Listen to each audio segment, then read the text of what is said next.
Hi, I'm Kara Hinshaw, and I'm here with Mark Staszek from the Lincoln Amphitheatre. Look at this beautiful amphitheater we have here in the Lincoln State Park. So we're going to do a little introduction. Why don't you tell us a little bit about your role and what you do? Very good. Well, as Kara mentioned, my name is Mark Staszek, and I'm the director of the Lincoln Amphitheatre. Been here since, I believe, July of 2015.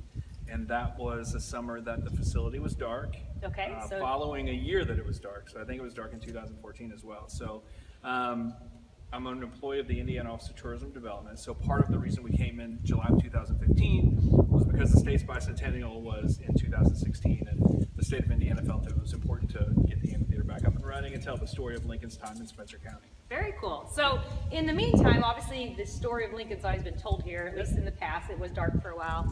And then you've also brought other programs here. Yeah, so one of the things that we thought was very important as we were figuring out what we were going to do here was, number one, we had to bring the Lincoln production back in some capacity because it's the namesake of the facility. It's why it was built and launched in 1987, so that was very important. Yeah.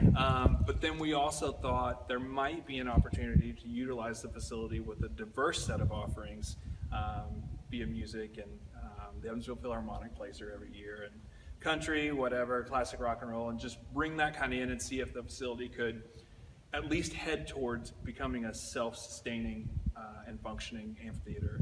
And 2 full seasons later, we're getting ready to enter our 3rd full season. We are, I wouldn't say we're 100%. But you're very close. We're very close. We're doing pretty well. Yeah, we've been attending, well, obviously we help sponsor, which we'll get into. Yes, absolutely. Thank you. But with that said, we definitely come to a lot of the shows, so it's a lot of fun. So why don't you tell us about, you don't have to go into every show. After this recording, I will actually kind of post after what's going to be the whole schedule for the year. But if you want to, just mention a few. Sure. So every year, at least this 3rd consecutive year, we try to do about 3 nationally touring shows. So this year's nationally touring talent, on June 2nd, we have Marty Stewart. Oh, neat. Marty Stewart is kind of a country icon and especially a bluegrass icon. Yeah. So he is coming in on June 2nd. We're excited about that. Full band show. Okay. And then the Guess Who will be here on August 25th. And a lot of people know the name, but then they start thinking about the Who and things like that. But it's the Guess Who. The Guess Who. They sing American Woman and Share the Land and have a bunch of hits, so look them up on. It's one of those things where you may not know them well, but you know all the music. You know all the songs, and they have hit after hit after hit. Very, very neat. That's going to be fun. And then actually before that, in July 21st, Max Weinberg will be here. Oh, neat. And Max Weinberg is Bruce Springsteen's drummer in the E Street Band. And he was on the Conan O'Brien, Late Night with Conan O'Brien for years and years. Oh, that's exciting. Yeah, so that's exciting. That's actually... well, here, if you want to take a look, it's a beautiful amphitheater. We are going to set up screens on both sides of the stage when Max Weinberg is here, and songs will scroll, and the audience is actually going to pick the songs that they play. Oh, that is so neat. So it's called Max Weinberg's Jukebox, and that's the jukebox portion of it. Oh, well, that's very neat. Well, if you haven't ever come, you definitely need to attend because it's very exciting. It's a beautiful place to watch a show, and it's just the right size. It really is. Yeah.